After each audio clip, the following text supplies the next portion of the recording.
अस्सलाम वालेकुम। आप देख रहे हैं ज़ीरो पॉइंट मीडिया चैनल और मैं हूं आपका मेज़बान ज़ीशान अकबर। आज हम बात करेंगे कोरोना वायरस और जहरीले इंजेक्शंस की जहालत के बारे में।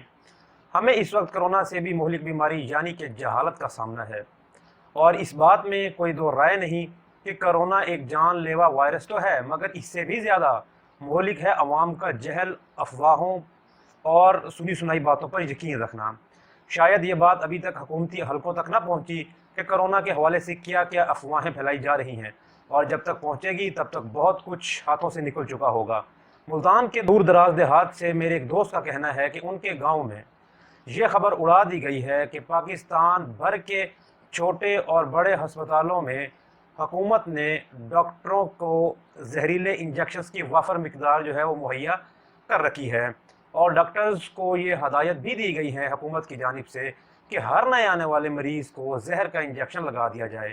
यहाँ तक कि देहातों में बैठे अताई डॉक्टरों ने भी हुकूमत की तरफ से सैकड़ों इंजेक्शंस और पुरकशिश ऑफर्स को ठुकराने का दावा किया है। चंद रोज़ कबल मेरे इसी दोस्त की फूफो टाइफाइड से बीमार हो गई। घर वालों ने मामूल के टोने टकानों से काम तो चलाना चाहा, लेकिन तबीयत जो है वो मज़ीद ना संभल सकी तो ख़ानदानी अताई मुआलिज को बुलवाया गया। मौसूफ बीमार को ठीक तो ना कर पाए, मगर जहर के इंजेक्शन वाली अफवाहों को कच्चे जहनों पर पुख्ता कर गए।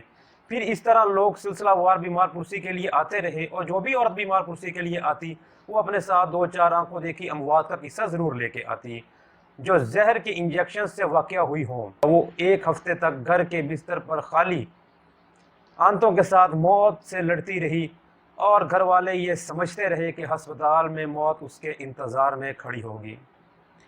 बिल आखिर चंद समझदार लोगों पर यह हकीकत हाल वाजिया हुई। उनकी तंबीह पर घर वालों ने वही पुराना नज़रिया दोहराया कि ये हो जाएगा और वो हो जाएगा, मगर कुछ देर बाद जब उन्हें हर तरफ से मुलामत का सामना हुआ तो लोगों के औरलान तान से बचने के लिए चारों नाचार मरीज़ा को अस्पताल ले जाने पर राज़ी हो गए। अभी अस्पताल में मरीज का महज दूसरा दिन ही था, मर्ज अपनी इंतहा को पहुंच चुका था, जिस्म में मुदाफ़ियत नाम तक की कोई चीज़ नहीं थी। डॉक्टर्स भी जहालत के आगे बेबस नजर आए। अब उन्होंने वारिसीन को माजरत कहना ही मुनासिब समझा। फिर क्या होना था, बदकिस्मत भाई ने टैक्सी पकड़ी और बहावलपुर विक्टोरिया अस्पताल को उम्मीद की आखिरी किरण समझते हुए अपनी अदमुई बहन की जान हाथ से निकलने के खतरे में वहां पहुंचा। जब अस्पताल पहुंचे तो डॉक्टर्स ने महज इतना ही कहा, यह तो अब मर चुकी है। दोस्तों, तो ये एक महज एक दुखियारी की बेतुकी मौत का हवाला है। न जाने कितने मासूम लोग रोज़ाना की बुनियाद पर इस जहल परस्ती की भीड़ चढ़ रहे होंगे। इन जाहलों से कोई नहीं पूछता कि हुकूमत को इंसानी जानों की तजारत से आखिर क्या हासिल हो रहा है।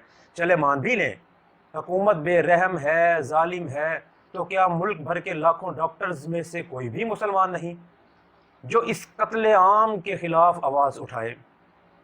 क्या किसी के दिल में इंसानियत का दर्द नहीं? क्या सबके दिलों पर स्याही पड़ी हुई है?